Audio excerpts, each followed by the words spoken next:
Hey all, and welcome back to Famous Among the Barns. I'm Sean, and I don't think I've ever mentioned it on this channel before. I know I have on a previous channel that I had, but when I was growing up, I wanted to be a professional wrestler. That was my biggest dream. I watched wrestling every weekend. I went to professional wrestling events in Reunion Arena. I collected the action figures. And I just aspired to that more than anything. I thought it would be the greatest thing in the world. I came up with my own signature moves, developed my own backstory, and I had my favorite wrestlers like the Ultimate Warrior and Kerry Von Erich.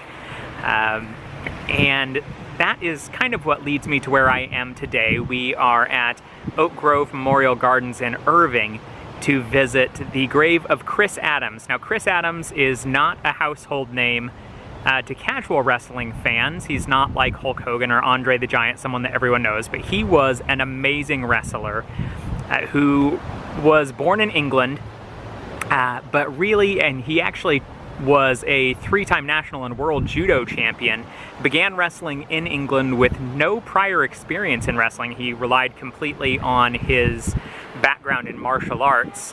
And then he ended up moving to the United States and joined World Class Championship Wrestling, which was through the Von Erichs. And in his initial, at the beginning of his career, he was paired with the Von Erichs. They fought together as friends. Later he turned heel and he feuded with the Von Erichs for a long time. In a particularly memorable incident, he had been managed for a while, I believe, by Gary Hart, and the Von Erichs had told him that if he fired Hart, all would be forgiven and they could be friends again, and instead he took a chair and broke it over Kevin Von Erich's head, and a month later Kevin Von Erich returned to the favor, breaking a chair over his head at a bout at Reunion Arena. Later in his career, I believe he wrestled for the WCW, and he actually trained some legendary wrestlers like Stone Cold Steve Austin and Razor Ramon, who's Scott Hall. And so he was an incredible athlete. Again, a judo champion. He was best known for his super kick move. That was his finishing move. Really popularized that. And he was incredible. If you go on YouTube, you can look up his work and just see what an entertainer he was, both when he was face, when he was one of the good guys, and when he turned heel. He just had incredible athleticism. He had charisma and swagger when he was in the ring.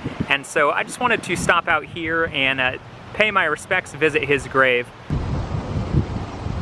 So you see here at Oak Grove, here are the grounds, and this is actually, it's a beautiful, beautiful cemetery. There's a pond with a fountain. And he is buried somewhere around here. Now, he died when he was only 46. Sadly, young deaths are pretty common in wrestling, but his was not from something like heart failure, which is what you'll see with a lot of them. There were no complications from that. He sadly was actually shot. He was at a friend's house in Waxahachie, a friend and business partner. And I don't know exactly what happened, but somehow they got into an argument which turned physical. And while they were fighting, the friend said that he feared for his life and actually reached for a gun and shot and killed Adams while he was only 46 years old. And that was the end of his life. So it's a very sad end to his story. You know, like a lot of wrestlers, his personal life was pretty troubled if you study it. Here we're just walking around seeing if we can find where he is. So there was this tension in his life between the brilliant and charismatic performer that he was, and then sort of the troubled life away from the ring, which ended up being what claimed his life at the end. And here we are. I found the spot where he is buried. There you see, it says Adams, Gentleman Chris, Christopher, 1955 to 2001. And actually, they've got a spot for his wife, Karen, who is still alive. They were actually married, I think, only a month before he was killed. And just to tell you a little more about him, you know, he was born in Rugby, Warwickshire. And like I said, he was a martial arts champion. He started that at the age of 9, and did that for over a decade, for like 14 years. His brother was also a martial artist. His brother went to the Olympics and won medals there. Just an incredibly talented athlete. You know, played a bunch of sports, played rugby and cricket and football, and then got into wrestling just because. I think I was watching something that said that he first announced it to his family just kind of out of the blue, told them to turn on the TV and that he would be wrestling that night. So just recently I got a book called Kamala Speaks by Kamala, whose actual name is James Harris. He's another wrestling legend. He wrestled under the name Kamala the Ugandan Giant, and he is relevant to this because actually when Adams began wrestling in the WCCW, he actually won his first 11 matches in a row, and then his first loss came at the hands of Kamala. And so I'm reading Kamala's book right now. It's a very interesting look at the world of wrestling, both the good and kind of the darker sides of it.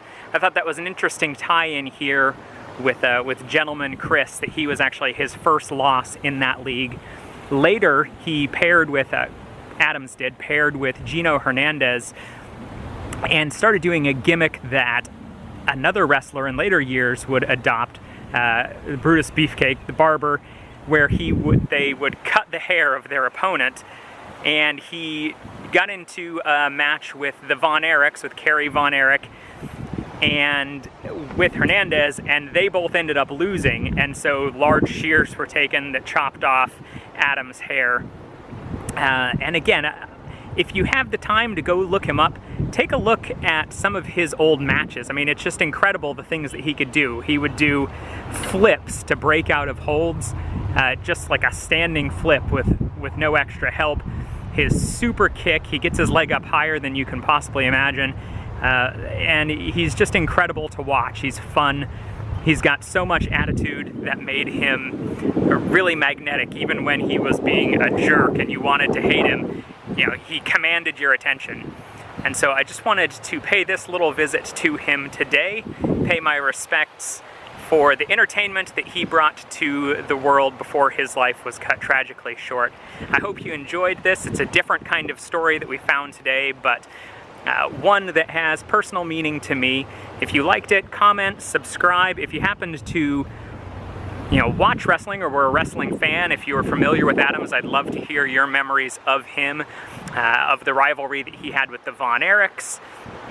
And just until next time, keep looking for stories.